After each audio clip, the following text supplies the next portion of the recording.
नमस्कार, स्वागत है आपका डॉक्टर साहिब में और मैं हूं आपके साथ सौम्या राठी। इस वक्त मेरे साथ बैठे हैं डॉक्टर मुकुंद प्रसाद, जो कि बिहार के सबसे जाने माने मस्तिष्क और रीढ़ की हड्डी से जुड़े रोगों के विशेषज्ञ हैं।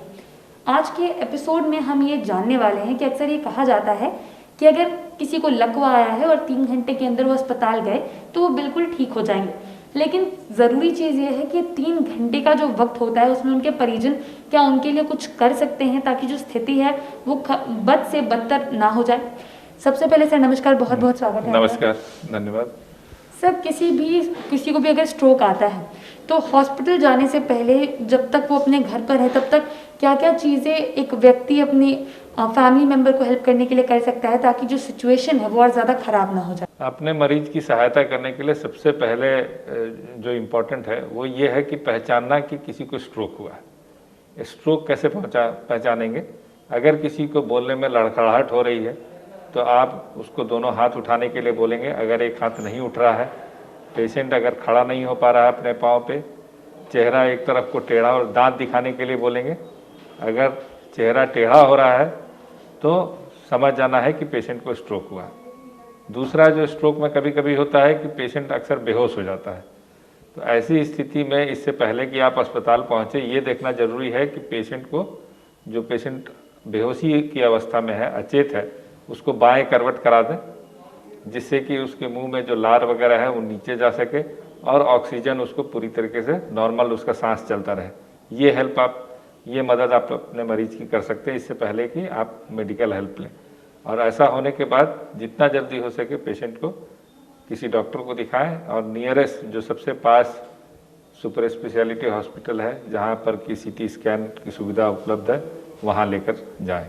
जी डॉक्टर साहब, एक ज़रूरी चीज़ ये पूछना चाहूँगी कि यही क्यों कहा जाता है कि 3 घंटे के अंदर ही मेडिकल हेल्प अगर मिली तो जो लकवा है वो ठीक हो सकता है?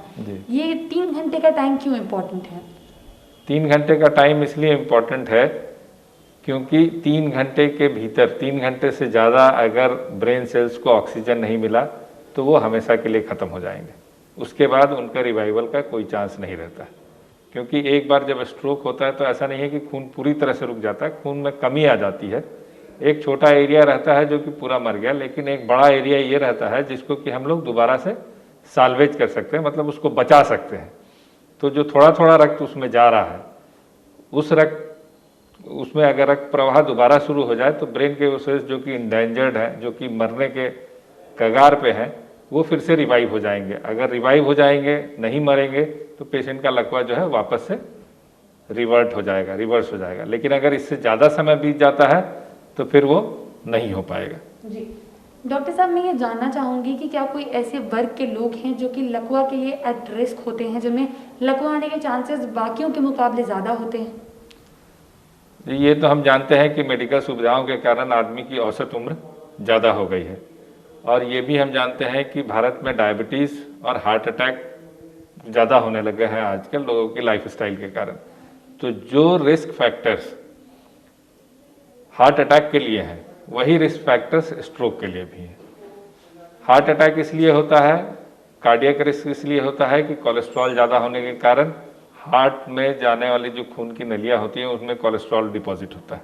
उसी तरीके से जो ब्रेन को, मस्तिष्क को जो खून की नलियाँ सप्लाई करती हैं, खून सप्लाई करती हैं, उनमें भी कोलेस्ट्रॉल डिपॉजिट होता है। तो जो हार्ट के लिए रिस्क है वही ब्रेन के लिए रिस्क है। तो इसमें रिस्क क्या क्या है? डायबिटीज़ अनकंट्रोल्ड अगर है, उक्त रक्तचाप है जिसका कि इलाज नहीं हुआ, लोग को खान पान ठीक नहीं है, कोलेस्ट्रॉल बहुत ज़्यादा है, लैक ऑफ एक्सरसाइज है, स्मोकिंग है, तो ये सारे रिस्क फैक्टर्स हैं जो स्ट्रोक को बढ़ावा देते हैं और हार्ट अटैक को भी बढ़ावा देते हैं। जी, उम्मीद करती हूँ कि डॉक्टर साहब ने जो सारी बातें बताई हैं आपने उन्हें ठीक तरीके से सुना और समझा होगा। इसी के साथ बहुत जल्द मुलाकात होगी अगले एपिसोड में। तब तक के लिए अगर वीडियो को फेसबुक पर देख रहे हैं तो पेज को लाइक करें, यूट्यूब पर देख रहे हैं तो चैनल को सब्सक्राइब करें। कमेंट सेक्शन या मेल बॉक्स के माध्यम से आप बता सकते हैं कि डॉक्टर साहिब से आपके और क्या सवाल है। धन्यवाद।